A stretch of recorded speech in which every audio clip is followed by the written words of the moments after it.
정숙은 흐느끼며 영정 앞에 앉아 있었습니다. 그 순간 휴대폰이 진동했고 화면에는 낯익은 이름이 떠올랐습니다. 엄마, 나 살아있어. 아무것도 믿지 마. 사위가 날 죽이려 했어. 정숙의 손에서 휴대폰이 떨어지며 온몸이 얼어붙었습니다. 이게 뭐야? 정말 내 딸 윤미야? 절망이 희망으로 바뀌는 순간 정숙의 눈에 눈물이 고였습니다. 오늘 사연 시작하기 전에 무료 버튼인 구독과 좋아요 부탁드립니다. 알림 설정도 해두시면 새로운 영상이 올라올 때마다 가장 먼저 만나보실 수 있습니다. 서울 도심 한복판, 오후 2시에 따스한 햇살이 유리창을 통해 들어오는 작은 꽃집에서 이정숙은 분주히 손을 움직이고 있었습니다. 65세라는 나이가 무색할 정도로 생기 넘치는 얼굴로 정숙은 오늘 아침에 도착한 신선한 장미들을 정성스럽게 정리하고 있었죠. 15년째 운영해온 이 꽃집은 이제 동네에서 없어서는 안 될 존재가 되었습니다. 세련되고 감각 있는 그녀의 손길로 만들어진 꽃다발들은 늘 동네 사람들의 사랑을 받았거든요. 어머, 정숙 씨. 오늘도 꽃이 정말 예쁘네요. 단골 고객인 김 여사가 들어서자 정숙의 얼굴에 환한 미소가 번졌습니다. 겉으로는 늘 따뜻하고 온화한 모습을 보이는 그녀였지만 마음 한구석에는 늘 딸 윤미에 대한 걱정이 자리하고 있었어요. 김 여사님, 어서 오세요. 오늘은 어떤 꽃을 찾으시나요? 아, 며느리 생일이라 꽃다발 하나 부탁드려요. 분홍색 계열로 예쁘게 묶어주세요. 그런데 요즘 윤미 씨는 어때요? 사위분도 잘 지내시고? 정숙의 손이 잠시 멈췄습니다. 사위 도연 이야기가 나올 때마다 마음이 불편했거든요. 겉보기에는 성실하고 깔끔한 엘리트 사위였지만 최근 들어 뭔가 미묘한 냉랭함을 느꼈습니다. 네, 잘 지내고 있어요. 민서도 벌써 5살이 됐는데 정말 똑똑하답니다. 정숙은 일부러 밝게 대답했지만 속으로는 며칠 전 본 딸의 침울한 표정이 떠올랐습니다. 뭔가 고민이 있어 보였는데 물어봐도 괜찮다고만 하더라고요. 꽃다발을 완성한 정숙은 예쁜 포장지로 정성스럽게 감쌌습니다. 리본을 매며 김 여사와 잡담을 이어갔죠. 그런데 정숙 씨는 정말 복 받으셨어요. 남편분도 건물 여러 채 가지고 계시고 딸도 잘 키워놓으시고 아이고 무슨 복이에요. 그냥 열심히 살았을 뿐이죠. 정숙은 겸손하게 웃으며 말했지만 속으로는 남편 태준에 대한 자부심이 있었습니다. 태준은 젊은 시절부터 성실하게 일하며 부동산에 투자해 지금의 자산을 읽었거든요. 오후 4시쯤 정숙은 꽃집을 잠시 닫고 집으로 향했습니다. 강남에 위치한 아파트는 30평대 규모였지만 고급스럽게 인테리어되어 있었죠. 현관을 열고 들어서자 남편 이태준이 거실에서 신문을 읽고 있었습니다. 태준은 70세임에도 여전히 정정했습니다. 매일 아침 6시에 일어나 가벼운 운동을 하고 자신이 소유한 건물들을 직접 관리하며 바쁜 하루를 보내고 있었죠. 서울 강남과 강북의 상가, 오피스텔, 소형 빌딩 등 세 채를 소유한 부동산 자산가로서 은퇴 후에는 건물 관리와 임대 수입으로 풍족한 생활을 하고 있었습니다. 여보, 들어왔어요? 응, 고생 많았어. 오늘 꽃집은 어땠나? 태주는 신문에서 눈을 떼고 정숙을 따뜻하게 맞았습니다. 결혼한 지 40년이 넘었지만 여전히 서로를 아끼는 마음이 깊었죠. 네, 오늘 매출이 괜찮았어요. 김 여사님이 며느리 생일 꽃다발 주문하시고 젊은 신혼부부도 집들이 꽃바구니 가져가시고요. 정숙은 부엌으로 가서 물을 마시며 계속 말했습니다. 하지만 마음 한편으로는 딸에 대한 걱정이 떠나지 않았어요. 경제적으로는 남편의 재산 덕에 부족함이 없었지만 자식 문제 앞에서는 늘 마음이 불안정했거든요. 그런데 여보, 윤미가 요즘 어떤 것 같아요? 태준의 표정이 진지해졌습니다. 딸 윤미는 태준에게 있어 세상에서 가장 소중한 존재였습니다.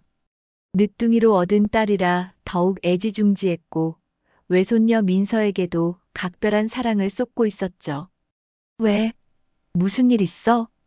딱히 뭐라고 말할 수는 없는데 뭔가 예전과 다른 것 같아요. 표정도 어둡고 말수도 줄고. 태주는 신문을 접고 소파에 앉았습니다. 사위 도연을 그동안 믿어왔기 때문에 딸에게 문제가 있다면 다른 이유일 거라고 생각했어요. 육아 스트레스 아닐까? 민서가 5살이면 손이 많이 갈 나이잖아. 그런 것 같기도 하고. 하지만 뭔가 다른 느낌이에요. 정숙은 찻잔을 들고 태준 옆에 앉았습니다. 부부는 잠시 조용한 시간을 가지며 각자의 생각에 잠겼죠. 그때 현관벨이 울렸습니다. 정숙이 문을 열자 5살 민서가 환하게 웃으며 달려들었습니다. 할머니. 뒤따라 들어온 윤미는 38세라는 나이가 무색할 정도로 여전히 어려 보였지만 오늘은 특히 피로해 보였습니다. 부모의 사랑과 재산 속에서 안정적으로 자라나 30세에 결혼한 그녀였지만 8년의 결혼 생활 동안 뭔가 소가리를 하고 있는 것 같았어요. 눈 밑에 다크서클이 있고 평소보다 여윈 모습이었습니다. 엄마, 아빠, 저 왔어요. 윤미야, 어서 와. 민서야, 할아버지한테도 인사해. 민서는 태준에게 달려가 안겼습니다.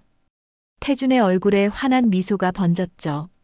외손녀는 그에게 세상에서 가장 소중한 보물 같은 존재였습니다. 우리 민서, 오늘 유치원에서 뭐 했어? 할아버지, 오늘 그림 그렸어요. 오, 그래. 뭘 그렸는데? 가족 그림이요. 엄마, 아빠, 민서, 할머니, 할아버지. 민서는 작은 가방에서 도화지를 꺼냈습니다. 크레파스로 그린 서툰 그림이지만 가족에 대한 사랑이 가득 담겨 있었죠. 와, 정말 잘 그렸네. 우리 민서가 화가가 되겠어. 태준이 외손녀를 칭찬하자 민서는 더욱 신이 났습니다. 저녁 식사 준비를 위해 정숙은 부엌으로 향했습니다. 윤미도 따라와서 어머니를 도왔죠. 모녀가 나란히 서서 저녁상을 차리는 모습은 평화로워 보였지만 정숙은 딸의 침묵이 무겁게 느껴졌습니다. 윤미야, 너 요즘 많이 피곤해 보인다. 정숙이 조심스럽게 말을 꺼내자 윤미의 손이 잠시 멈췄습니다.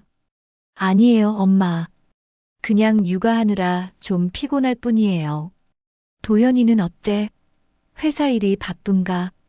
윤미는 대답 대신 깊은 한숨만 내쉬었습니다. 그 한숨 속에 담긴 무게가 정숙의 가슴을 무겁게 눌렀죠. 저녁 식사 시간 가족들이 모여 앉았습니다. 정숙이 정성스럽게 차린 밥상에는 따뜻한 된장찌개와 갓 지은 밥, 그리고 여러 가지 반찬들이 올라 있었죠. 하지만 식탁의 분위기는 어딘지 어색했습니다. 태준이 민서에게 말을 걸었습니다. 민서야, 오늘 유치원에서 재미있었어? 네, 할아버지. 친구들이랑 놀이터에서 놀았어요. 그래. 그런데 아빠는 언제 와? 아빠는 늦게 와요. 맨날 늦게 와요. 민서의 대답에 어른들의 시선이 윤미에게 집중됐습니다. 윤미는 어색하게 웃으며 대답했어요. 회사 일이 바빠서 그래요. 그때 민서가 갑자기 천진난만하게 말했습니다. 할머니, 아빠는 엄마랑 맨날 싸워요. 순간 식탁에 정적이 흘렀습니다. 윤미의 얼굴이 하얗게 질렸고 태주는 수저를 든 손을 멈췄습니다. 정숙의 가슴이 철렁 내려앉았죠. 민서야, 그런 말하는 게 아니야. 윤미가 황급히 민서를 타이르며 어색하게 웃었습니다. 아이들이 뭘 알겠어요. 그냥 TV에서 본 걸 따라하는 거예요. 하지만 민서는 계속해서 순수한 눈빛으로 말했습니다. 아니에요. 진짜 싸웠어요. 어젯밤에도 큰 소리 났어요. 정숙과 태준의 시선이 다시 윤미에게 집중됐습니다. 윤미는 당황한 기색을 보이며 재빨리 화제를 돌리려 했어요. 민서야, 밥 다 먹었으면 이제 집에 가자. 아빠가 기다리고 계실 거야. 윤미는 서둘러 일어서며 민서의 손을 잡았습니다. 엄마, 아빠, 먼저 갈게요. 늦어서 죄송해요. 윤미야, 잠깐. 정숙이 딸을 붙잡으려 했지만 윤미는 이미 민서와 함께 현관으로 향하고 있었어요. 민서야, 할머니, 할아버지한테 인사해.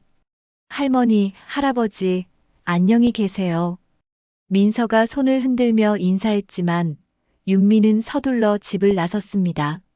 마치 더 이상의 질문을 피하고 싶어 하는 것 같았어요. 현관문이 닫힌 후 정숙과 태주는 서로를 바라보며 깊은 한숨을 내쉬었습니다. 민서의 말이 단순한 아이의 상상이 아니라는 것을 둘 다 느끼고 있었거든요. 윤미가 서둘러 집을 나간 그날 이후 며칠이 조용히 흘러갔습니다.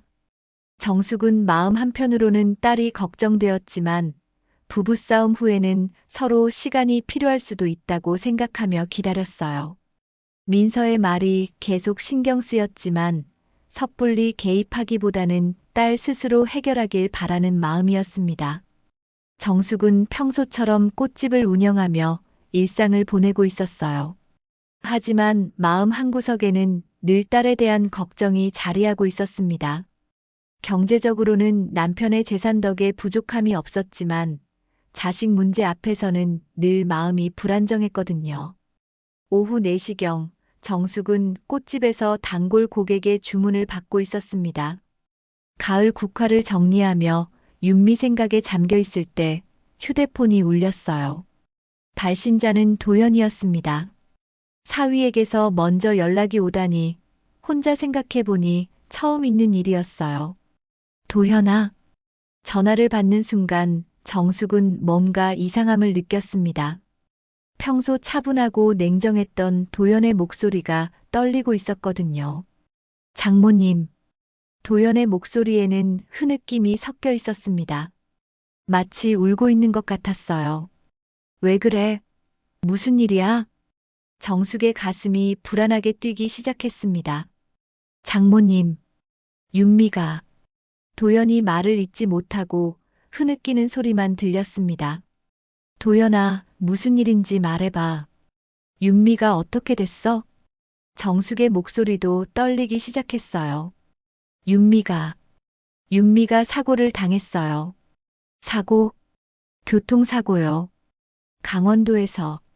도연의 목소리가 더욱 떨었습니다. 진짜 슬픔에 젖어 우는 것 같았어요. 그래서 어떻게 됐는데? 많이 다쳤어? 정숙은 최악의 상황을 생각하지 않으려 했지만 도연의 울음소리가 그런 희망을 허락하지 않았습니다. 장모님, 죄송해요. 정말 죄송해요. 도연이 계속 사과하며 울고 있었어요. 도연아, 제대로 말해봐. 윤미가 어떻게 됐다는 거야? 윤미가 죽었어요. 순간 정숙의 손에서 가위가 떨어졌습니다. 온 세상이 멈춘 것 같았어요. 뭐라고? 어젯밤에 경찰서에서 연락이 왔어요. 윤미가 혼자 차를 몰고 강원도로 갔다가 산길에서 차가 절벽 아래로 떨어졌대요. 정숙은 다리에 힘이 빠져 바닥에 주저앉았습니다. 절벽 아래로? 그럼 윤미는? 차가 떨어지면서 불이 났어요. 완전히 타버려서. 도연이 말을 잇지 못하며 더욱 격하게 울었습니다. 시체도 알아볼 수 없을 정도로. 정숙의 세상이 완전히 무너져 내렸습니다. 안 된다고. 우리 윤미가. 장모님, 저도 믿을 수가 없어요. 어떻게 이런 일이. 도연의 목소리에는 진짜 절망감이 담겨 있었습니다. 마치 세상을 잃은 것 같은 슬픔이었어요. 왜 강원도까지 혼자 간 거야? 정숙이 울먹이며 물었습니다. 며칠 전에 우리가 싸우고 나서 윤미가 많이 상처받은 것 같았어요. 제가 너무 심하게 말했나 봐요. 도연이 자책하며 울었습니다. 혼자 드라이브를 하러 간다고 하면서 저는 말렸는데 제가 막았어야 했는데 민서는 어디 있어? 정숙이 급히 물었습니다. 민서는 저와 함께 있어요. 윤미가 혼자 나간 거라. 다행히. 그나마 외손녀가 무사하다는 소식에 정숙은 조금 안도했지만 딸을 잃었다는 현실은 받아들이기 어려웠어요. 지금 어디야? 강원도 경찰서에 있어요. 여러 절차를 밟고 있어요. 도연의 목소리가 지쳐 보였습니다. 나도 가야겠어. 주소 알려줘. 장모님, 여기 오시면 너무 힘드실 거예요. 차량이 완전히. 정말 참혹해요. 도연이 만류했지만 정숙은 단호했습니다. 무슨 소리야. 내 딸인데. 정숙은 급히 꽃집을 정리하고 태준에게 연락했습니다. 전화를 받은 태준은 처음에는 믿을 수 없다는 반응을 보였지만 정숙의 울음소리를 듣고 나서야 현실을 받아들였어요. 1시간 후 정숙과 태준은 강원도로 향하는 차 안에 있었습니다. 태준은 운전대를 잡은 손이 떨리고 있었고 정숙은 계속 눈물을 흘리고 있었어요. 어떻게 이런 일이. 우리 딸이. 진정해, 여보. 일단 가서 정확한 상황을 파악해보자. 하지만 태준의 목소리도 떨리고 있었습니다. 늦둥이로 얻은 소중한 딸을 이렇게 잃게 될 줄은 꿈에도 몰랐거든요. 강원도 경찰서에 도착했을 때 도연이 민서와 함께 기다리고 있었습니다. 도연의 눈은 빨갛게 부어 있었고 민서는 상황을 이해하지 못한 채 아빠 옆에 조용히 앉아 있었어요. 할머니, 할아버지. 민서가 달려와 안겼지만 정숙은 아이를 제대로 안아줄 힘도 없었습니다. 도연아. 태준이 사위를 바라보며 말했습니다. 도연은 고개를 들어 장인을 바라봤는데 그의 얼굴에는 진짜 슬픔이 가득했어요. 장인어른, 정말 죄송합니다. 제가 윤미를 지켜주지 못했어요. 도연이 다시 울음을 터뜨렸습니다. 경찰관이 다가와서 설명했습니다. 유족분들이시죠? 정말 안타까운 일입니다. 어제 새벽 이 시경에 산길 커브에서 차가 가드레일을 뚫고 절벽 아래로 떨어졌습니다. 높이가 50m나 되는 절벽이라. 경찰관이 설명하는 동안 정숙은 계속 눈물을 흘렸습니다.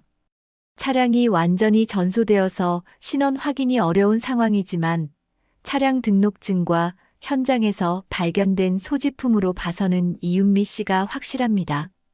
정숙은 그 자리에서 주저앉고 말았습니다. 시체라도 보고 싶어요. 유족분 마음은 이해하지만 현재 상태로는 권하지 않습니다.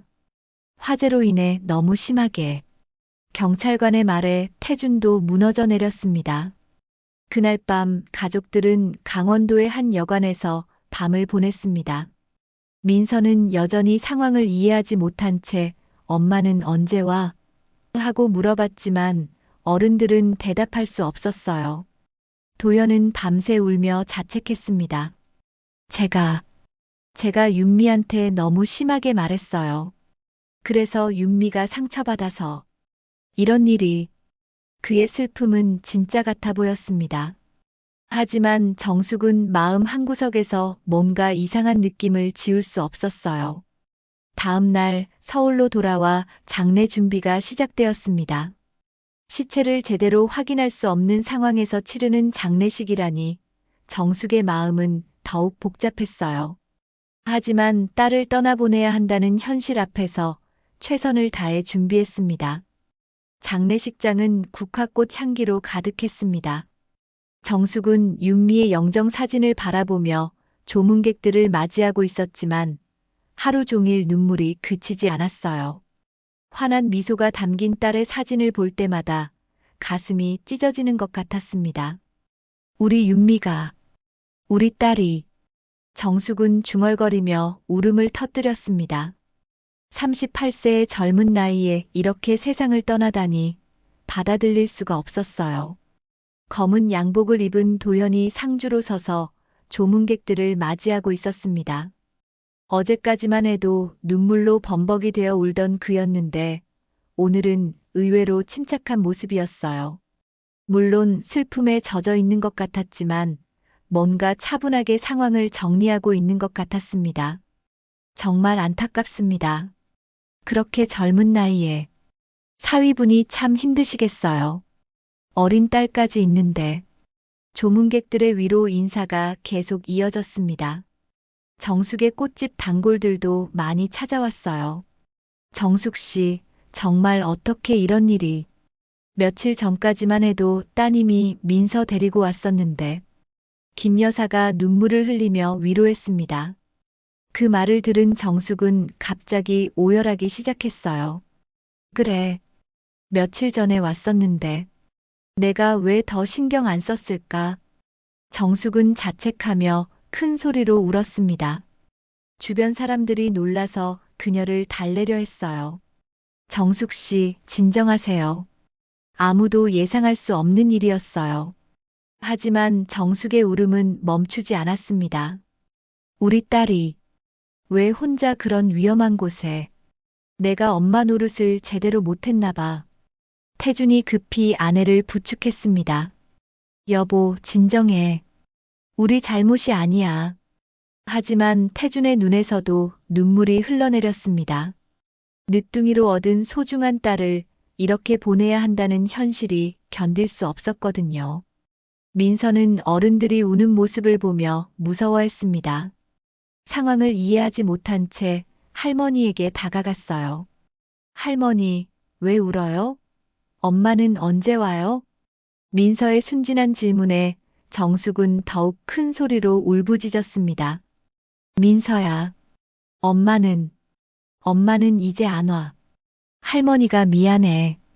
아이의 천진난만한 질문들이 어른들을 더욱 슬프게 만들었습니다. 오후 3시쯤 정숙이 잠시 진정됐을 때 최미영이 한 남자와 함께 찾아왔습니다. 정숙아, 정말 어떻게 이런 일이. 내가 너무 늦게 왔구나. 미영아. 정숙은 친구를 보자마자 다시 눈물을 쏟았습니다. 40년 넘게 우정을 이어온 친구 앞에서는 더 이상 감정을 억누를 수 없었어요. 정숙아, 우리 남동생 형준이야. 기억하지? 미영이 옆에 서 있던 남자를 소개했습니다. 최영준은 60세임에도 여전히 건장한 체격과 예리한 눈빛을 가지고 있었어요. 형준아, 우리 윤미가. 정숙은 형준을 보자마자 또다시 오열했습니다. 어린 시절부터 남동생처럼 믿었던 형준 앞에서 모든 슬픔이 터져나왔어요. 정숙 누나, 정말 안타깝습니다. 마음 진정하세요. 형준은 정숙의 손을 꽉 잡으며 진심 어린 위로를 건넸습니다. 형준이가 경찰청에서 형사로 일하거든. 혹시 뭔가 도움이 될까봐 같이 왔어. 미영의 말에 정숙은 잠시 울음을 멈췄습니다. 사실 마음 한편으로는 윤미의 사고에 대해 궁금한 점들이 많았거든요. 그때 도현이 민서와 함께 나타났습니다. 장모님, 손님들이 오셨네요. 도연아, 이분들은 내 친구 미영이와 형준이야. 형준이는 서울지방경찰청에서 형사로 일하고 있어. 정숙이 도연에게 소개하자 도연의 표정이 미묘하게 변했습니다. 평소의 차분함 대신 약간의 긴장감이 느껴졌어요. 안녕하세요. 강도연입니다. 안녕하세요. 최형준입니다. 정말 안타까운 일이네요. 형준이 자연스럽게 인사했지만 도연의 반응을 놓치지 않았습니다. 혹시 윤미 사고와 관련해서 오신 건가요? 도연이 조심스럽게 물었습니다. 아니요, 그냥 위로차 온 거예요. 잠시 후 미영과 형준은 정숙을 조용한 곳으로 데려갔습니다. 정숙아, 형준이가 윤미 사고에 대해 몇 가지 이상한 점이 있다고 하는데 이상한 점이라니? 정숙이 눈물을 닦으며 물었습니다. 누나, 새벽 2시에 그런 외진 산길을 혼자 운전한다는 게 좀 이상해요. 그리고 차량이 완전히 전소될 정도로 불이 난 것도. 형준의 말에 정숙은 다시 흐느끼기 시작했습니다. 그럼 우리 윤미가 정말로. 누나, 이건 단순한 사고가 아닐 수도 있어요. 발인 전까지 확인해야 합니다. 형준의 말에 정숙은 몸서리쳤습니다. 하지만 동시에 뭔가 답답했던 부분이 풀리는 것 같기도 했어요. 저녁이 되자 조문객들이 하나둘 돌아갔고 미영과 형준도 인사를 하고 떠났습니다. 형준은 떠나기 전에 정숙에게 조용히 말했어요. 누나, 혹시 이상한 일이 있으면 언제든 연락하세요. 장례식장이 조용해진 후 정숙은 혼자서 딸의 영정 앞에 앉아 있었습니다. 하루 종일 울어서 눈이 퉁퉁 부었지만 여전히 눈물이 마르지 않았어요. 윤미야, 정말 사고였을까? 엄마가 뭔가 놓치고 있는 건 아닐까? 밤 11시경 정숙은 딸의 사진을 바라보며 중얼거렸습니다. 그때 휴대폰이 진동했습니다. 문자 메시지가 온 것 같았어요. 정숙은 별 생각 없이 휴대폰을 확인했는데 발신자를 보고 온몸이 얼어붙었습니다. 발신자 윤미. 메시지 엄마, 나 살아있어. 믿지 마. 사위가 날 죽이려 했어. 정숙의 손에서 휴대폰이 떨어졌습니다. 심장이 미친 듯이 뛰었어요. 이게 뭐야? 윤미야? 정숙은 떨리는 손으로 휴대폰을 다시 집어들었습니다. 메시지는 여전히 거기에 있었어요. 갑자기 현관에서 발소리가 들렸습니다. 도현과 민서가 돌아온 것 같았어요. 정숙은 급히 휴대폰을 치마 주머니에 넣었습니다. 장모님, 아직 안 주무셨네요. 도현이 민서를 안고 들어왔습니다. 정숙은 방금 받은 문자 때문에 도현을 제대로 바라볼 수 없었어요. 그날 밤 정숙은 떨리는 손으로 휴대폰을 움켜쥐고 밤새 잠을 이루지 못했습니다. 알 수 없는 번호에서 온 문자 메시지가 계속 머릿속을 맴돌았어요. 엄마, 나 살아있어. 믿지 마. 사위가 날 죽이려 했어. 이게 정말 윤미가 보낸 것일까요? 아니면 누군가의 악의적인 장난일까요? 새벽 5시가 되어서야 정숙은 결심했습니다. 최영준에게 이 사실을 알려야겠다고 말이죠. 하지만 너무 이른 시간이라 연락하기가 망설여졌어요. 혹시 꿈이었나 싶어 다시 휴대폰을 확인해 봤지만 메시지는 여전히 거기에 있었습니다. 오전 8시 정숙은 참을 수 없어 형준에게 전화를 걸었습니다. 형준아, 나야. 혹시 지금 시간 괜찮아? 누나, 목소리가 이상한데.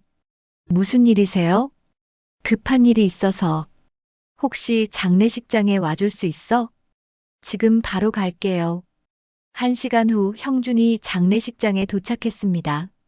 정숙은 그를 조용한 곳으로 데려가서 어젯밤에 받은 문자를 보여주었어요. 이게 뭡니까? 형준도 놀란 표정을 지었습니다. 어젯밤 11시에 받았어. 알 수 없는 번호로 온 거야. 형준은 휴대폰을 자세히 살펴봤습니다. 발신 시간, 메시지 내용까지 모든 것을 확인했어요. 형준의 표정이 심각해졌습니다. 그런데 윤미는 사고로 죽었잖아요. 그럼 누가 이런 문자를. 그래서 내가 혼란스러운 거야. 혹시 누군가 장난으로. 아니에요. 이건 장난이 아닙니다. 형준이 단호하게 말했습니다. 만약 이 문자가 진짜라면 윤미가 정말 살아있고 어딘가에 감금되어 있을 가능성이 높아요. 정숙의 얼굴이 하얗게 질렸습니다. 감금이라니? 문자 내용을 보세요. 사위가 날 죽이려 했다고 했잖아요. 그리고 믿지 말라는 것은 도연의 말을 믿지 말라는 뜻일 수도 있고요. 형준의 추리에 정숙은 온몸이 떨렸습니다. 그럼 도연이가 정말로. 아직 확실하지는 않지만 가능성을 배제할 수 없어요. 누나, 이 문자를 받았다는 사실을 절대 도연에게 들키면 안 돼요. 그때 민서가 졸린 눈을 비비며 다가왔습니다. 아이는 어제 밤부터 할머니 옆에서 잠을 자고 있었어요. 할머니, 또 엄마 목소리 들었어요. 정숙과 형준이 동시에 민서를 바라봤습니다. 언제? 저번에요. 민서야, 엄마가 여기 있어 하고 말했어요. 형준이 민서에게 다가가 무릎을 꿇고 눈높이를 맞췄습니다. 민서야, 할아버지가 묻는 말에 정확히 대답해 줄 수 있어? 네. 엄마 목소리가 어디서 들렸어? 민서가 잠깐 생각하더니 대답했습니다. 멀리서요. 형준과 정숙은 서로를 바라봤습니다. 5살 아이의 말이라고 무시하기에는 너무나 구체적이었어요. 그때 도연이 나타났습니다. 민서야, 거기 있었구나. 장모님, 어제는 고생 많으셨어요. 도연은 형준을 보고 잠깐 표정이 굳었습니다. 어제 그분이 또 오셨네요. 도연의 목소리에는 약간의 경계심이 섞여 있었습니다. 민서가 계속 이상한 소리를 해서 걱정이에요. 엄마 목소리를 들었다느니. 아이들은 종종 그런 경험을 해요. 특히 가족을 잃었을 때는요. 형준이 자연스럽게 대답했지만 속으로는 도연의 반응을 주의 깊게 관찰하고 있었습니다. 민서야, 그런 말하면 안 돼. 엄마는 하늘나라에 가셨잖아.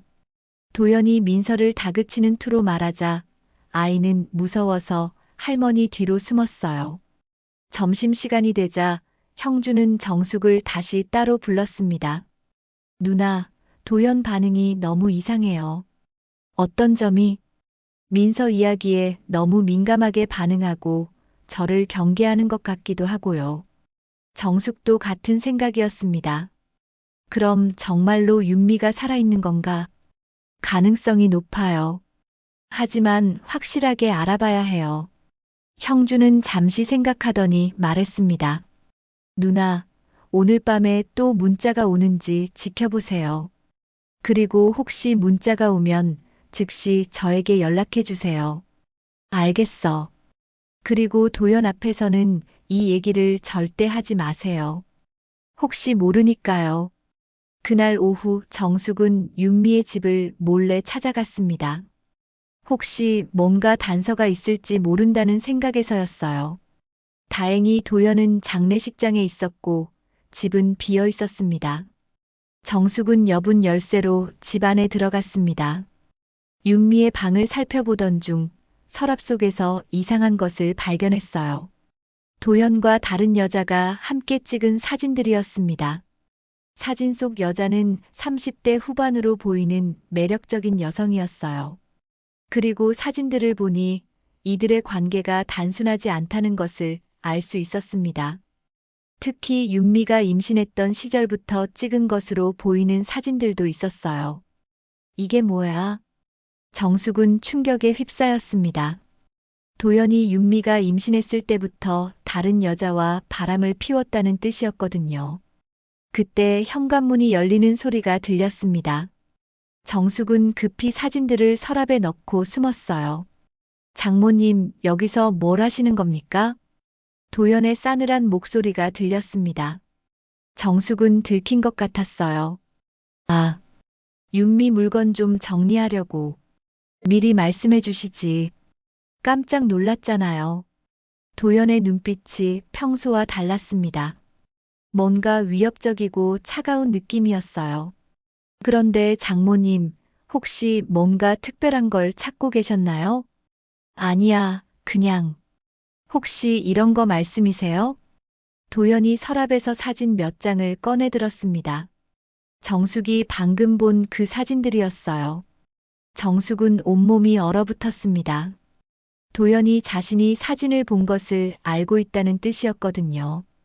도연아, 이게 뭐야? 별거 아니에요. 회사 동료와 찍은 사진들이에요. 회사 동료가 이렇게 친밀하게. 도연의 표정이 순간 일그러졌습니다. 장모님, 이제 그만 가세요. 제가 정리할게요. 도연의 목소리에는 더 이상 예의가 없었습니다. 정숙은 무서워서 서둘러 집을 나왔어요. 그날 밤 10시가 되자 장례식장은 조용해졌습니다. 태주는 피곤에 지쳐 휴게실에서 쉬고 있었고, 도연은 민서를 데리고 잠시 밖으로 나간 상태였어요. 정숙은 딸의 영정 앞에 혼자 앉아 있었습니다. 휴대폰을 계속 확인하며 혹시 또 문자가 올까 기다렸어요. 11시가 되자 휴대폰이 다시 진동했습니다. 발신자 알 수 없는 번호. 메시지 엄마, 나 창고 같은 곳에 갇혀 있어. 도현이랑 그 여자한테 갇혔어. 정숙은 즉시 형준에게 전화를 걸었습니다. 형준아, 또 문자가 왔어. 지금 바로 갈게요. 30분 후 형준이 장례식장에 도착했습니다.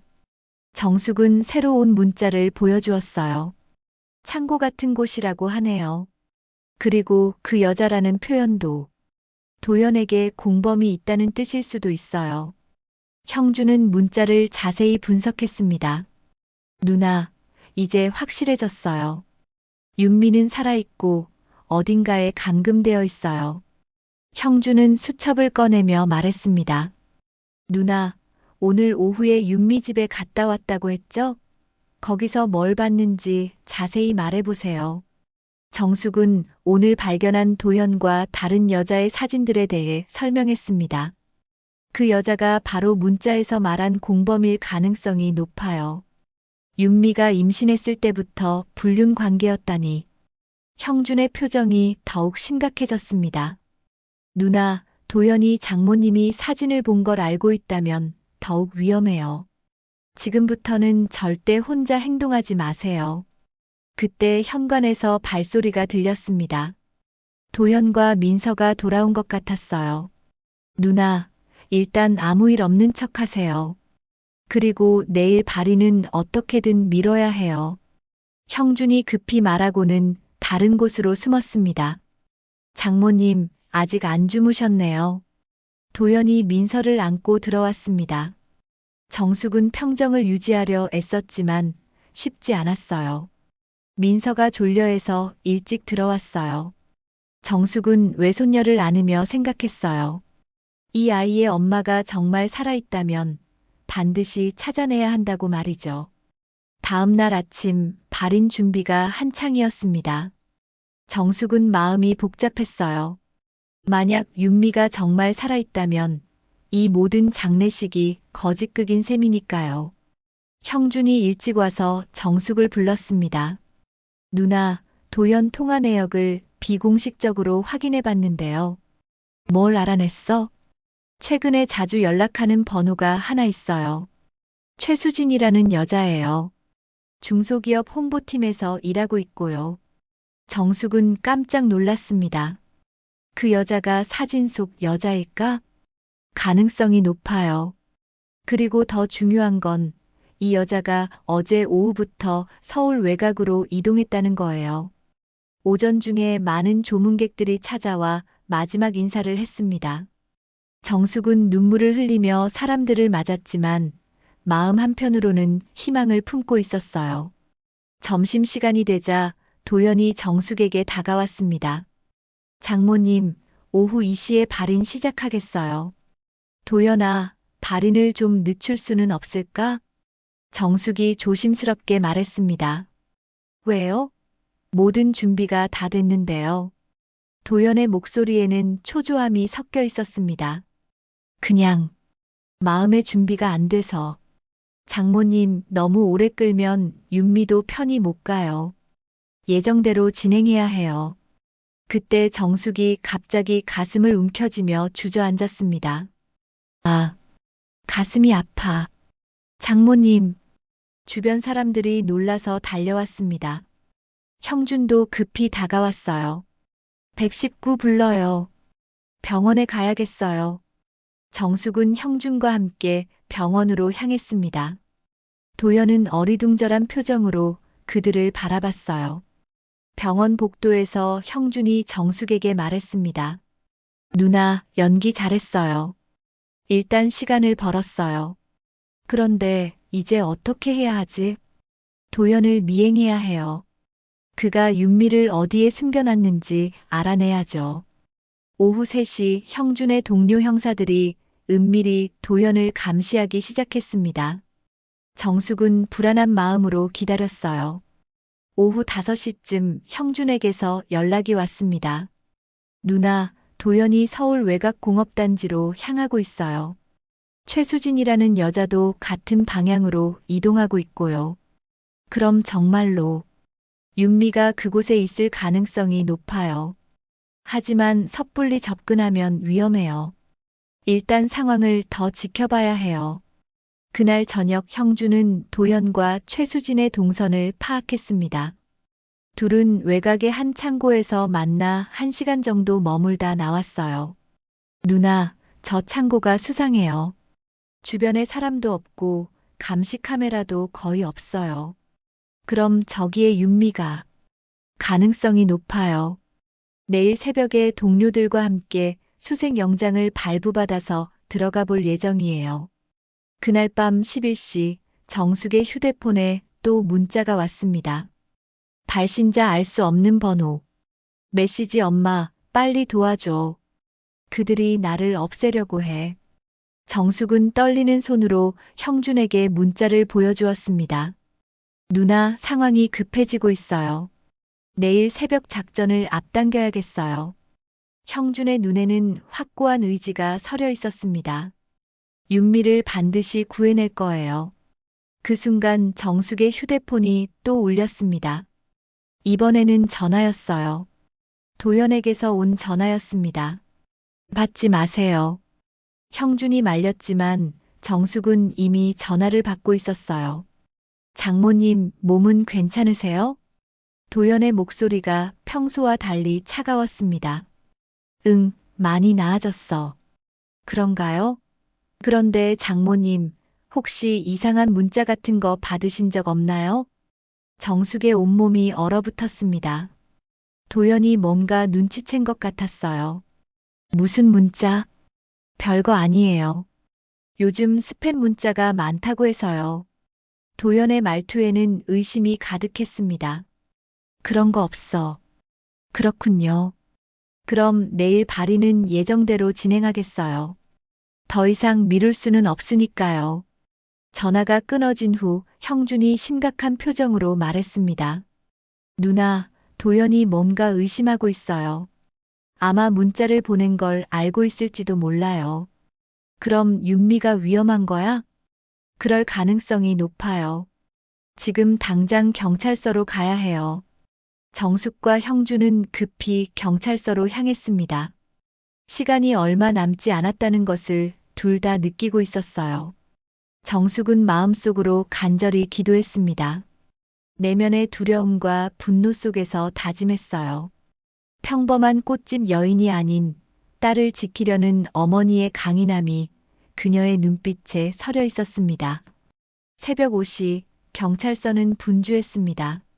형준은 동료 형사들과 함께 작전 계획을 세우고 있었고 정숙은 불안한 마음으로 기다리고 있었어요. 수색 영장도 발부받았고 이제 윤미를 구하러 갈 시간이었습니다. 누나, 저희가 창고를 수색하는 동안 누나는 여기서 기다리세요. 안 돼. 나도 가야겠어. 정숙이 단호하게 말했습니다. 너무 위험해요. 만약 도현과 그 여자가 저항한다면 내 딸이야. 내가 직접 확인해야 해. 형준은 정숙의 강한 의지를 보고 더 이상 말리지 않았습니다. 대신 안전 조치를 취하기로 했어요. 새벽 6시 경찰 차량들이 서울 외곽 공업단지로 향했습니다. 정숙은 형준과 함께 뒤따라갔어요. 가슴이 빠르게 뛰었지만 동시에 딸을 구할 수 있다는 희망으로 가득했습니다. 공업단지에 도착하자 형준이 동료들과 함께 창고를 포위했습니다. 주변은 조용했고 창고에는 불빛이 희미하게 보였어요. 저기 차가 있어요. 한 형사가 창고 뒤편에 주차된 승용차 2대를 발견했습니다.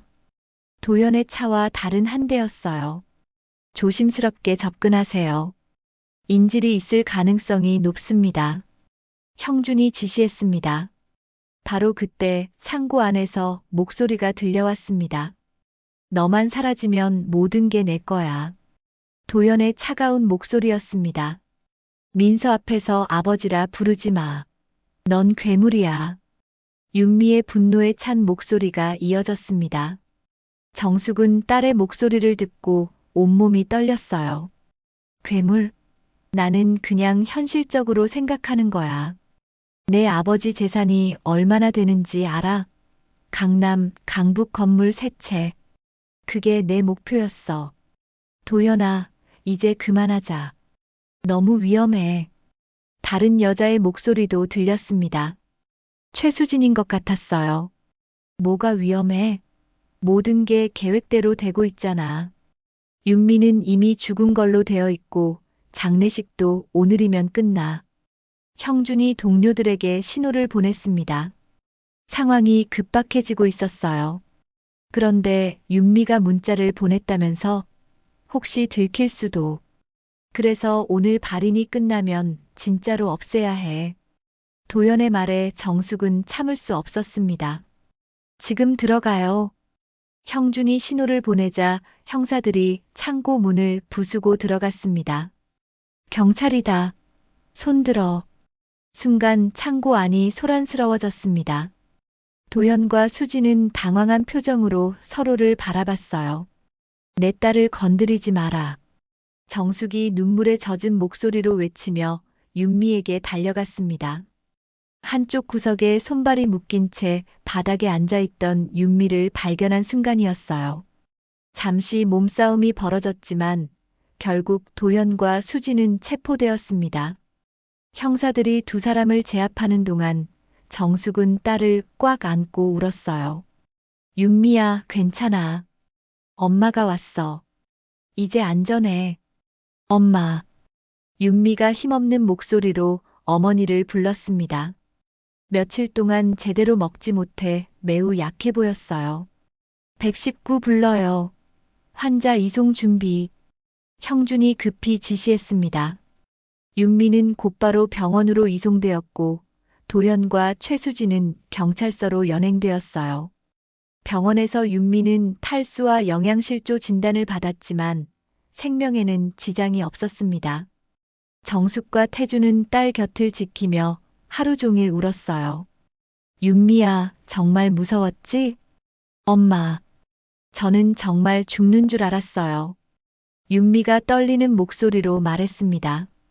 도연이가 며칠 전부터 저를 감시하더니 어느 날 갑자기 저를 납치했어요. 그 여자와 함께요. 납치했다고?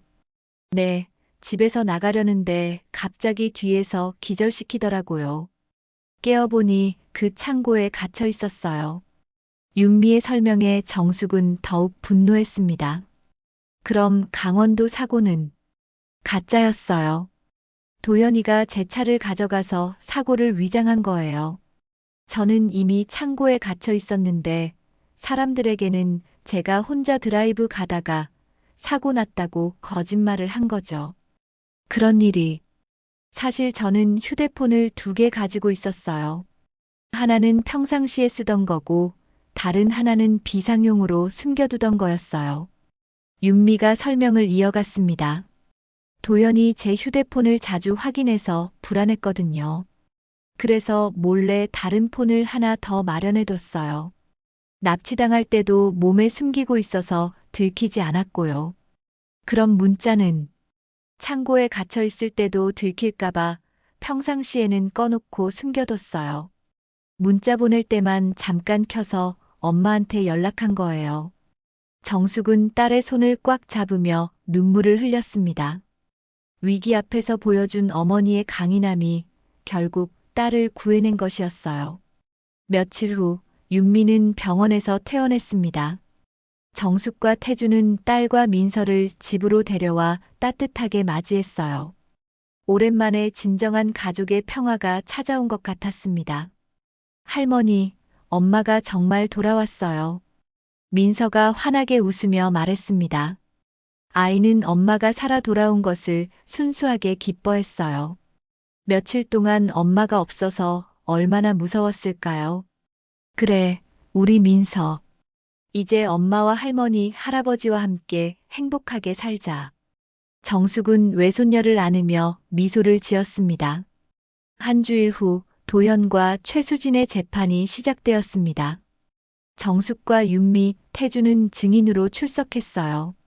법정에서 도현은 여전히 뻔뻔한 모습이었습니다. 피고인은 계획적으로 아내를 납치하고 감금한 혐의를 인정합니까? 판사가 도현에게 물었습니다. 저는 아무 잘못이 없습니다. 부부간의 문제였을 뿐입니다. 도현은 끝까지 자신의 죄를 인정하지 않았습니다. 하지만 증거가 너무나 명확했어요. 창고에서 발견된 물증들, 윤미의 증언, 그리고 통화 기록까지 모든 것이 그의 범행을 입증했습니다. 최수진은 그나마 반성하는 모습을 보였습니다. 정말 죄송합니다. 처음에는 이렇게 될 줄 몰랐어요. 하지만 이미 저질러진 일을 되돌릴 수는 없었습니다. 검사가 윤미에게 물었습니다. 피해자께서는 피고인들로부터 어떤 피해를 당하셨는지 진술해 주세요. 윤미는 떨리는 목소리로 대답했습니다.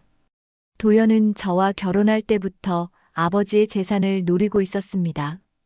그리고 5년 전부터 최수진과 불륜 관계를 유지하면서 저를 속여왔어요. 그리고 납치 당시 상황은 어떠했습니까?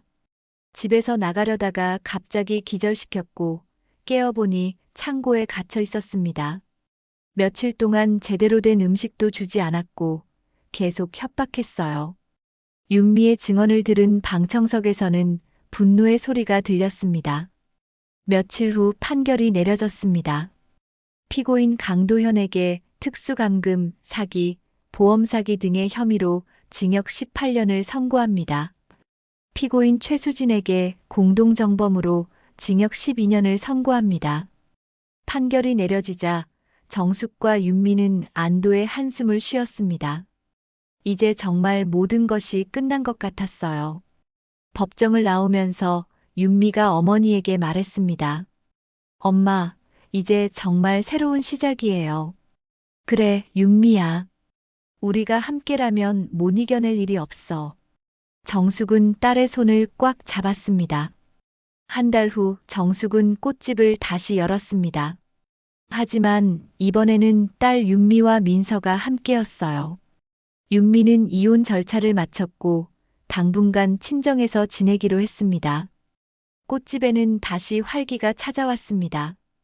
단골 고객들도 윤미가 무사히 돌아온 것을 진심으로 기뻐했어요. 정숙 씨, 정말 다행이에요.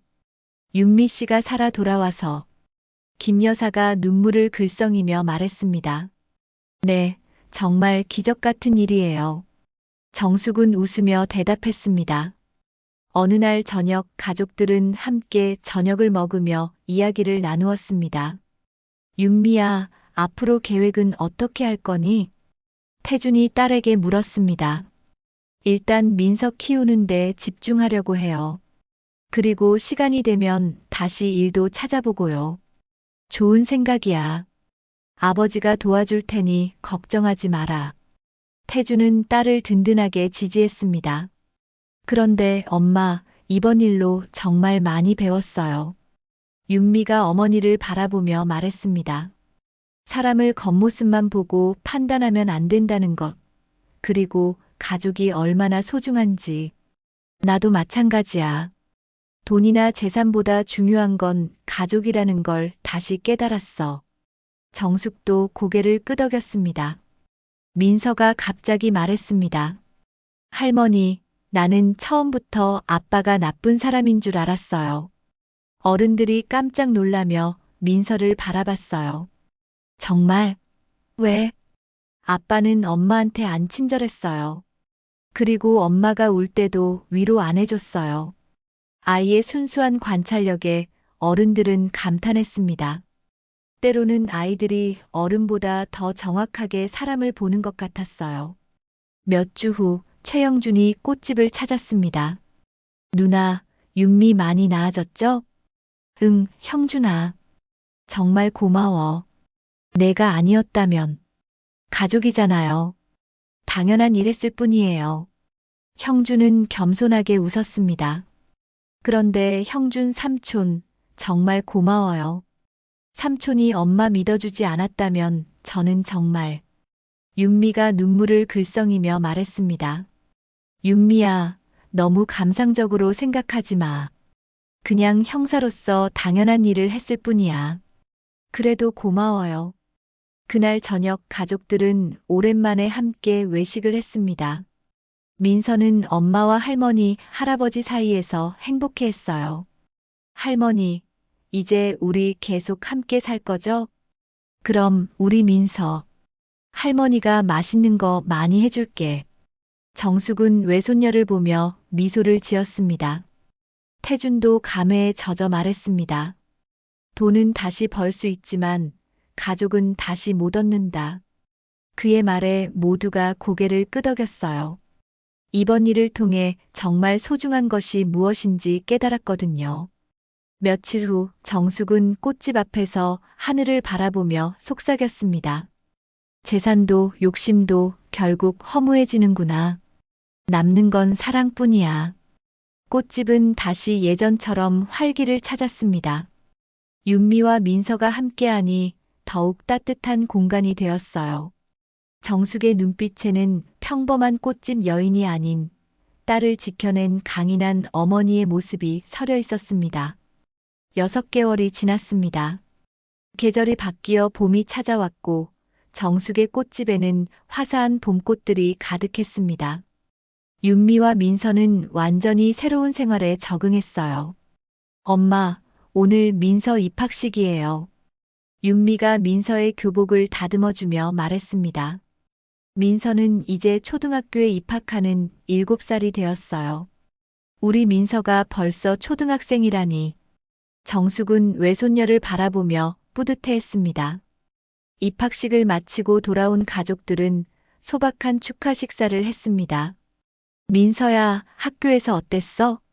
재미있었어요. 친구들도 많이 사귀었어요. 민서는 신이 나서 학교 이야기를 했습니다. 며칠 후 윤미가 정숙에게 말했습니다. 엄마, 원예치료사 과정에 등록했어요. 정말 좋은 생각이야. 평일에는 공부하고 주말에는 엄마 꽃집에서 일도 도와드리려고요. 윤미는 이번 일을 겪고 나서 다른 사람들을 도와주고 싶다는 마음이 생겼거든요. 주말이 되자 윤미는 꽃집에서 어머니와 함께 일했습니다. 손님들도 윤미가 무사히 돌아온 것을 진심으로 기뻐했어요. 정숙 씨, 윤미 씨가 함께 일하니까 더 좋네요. 김 여사가 꽃다발을 주문하며 말했습니다. 네, 딸이 도와주니까 든든해요. 정숙은 윤미와 함께 꽃을 정리하며 행복해했습니다. 어느 날 저녁 가족들이 함께 저녁을 먹으며 이야기를 나누었습니다. 윤미야, 공부는 어때? 태준이 딸에게 물었습니다. 재미있어요, 아빠. 꽃과 식물이 사람의 마음을 치유하는 원리를 배우고 있어요. 좋은 일이야. 내가 겪은 일들이 다른 사람들에게 도움이 될 거야. 며칠 후 최영준이 꽃집을 찾았습니다. 누나, 윤미 요즘 어때요? 응, 형준아. 공부도 열심히 하고 주말에는 꽃집 일도 도와주고 있어. 정말 다행이에요. 윤미가 새로운 목표를 찾은 것 같아서요. 그날 저녁 민서가 숙제를 하면서 물었습니다. 할머니, 우리 가족이 특별한 이유가 뭐예요? 정숙은 잠시 생각하더니 말했습니다. 서로 사랑하고 지켜주니까 특별하다고 써. 맞아요. 할머니가 엄마를 구해줬으니까요.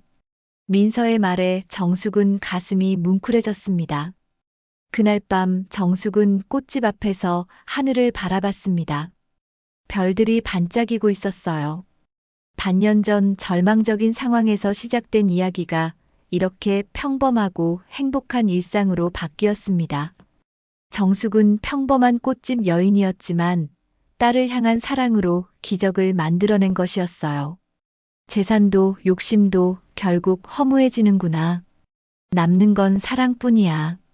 정숙은 꽃집 앞에서 하늘을 바라보며 속삭였습니다. 꽃집에는 여전히 아름다운 꽃들이 피어 있었고 그 꽃들처럼 가족의 사랑도 계속해서 피어나고 있었습니다. 오늘 사연 들어주셔서 감사합니다. 구독과 좋아요는 큰 힘이 됩니다.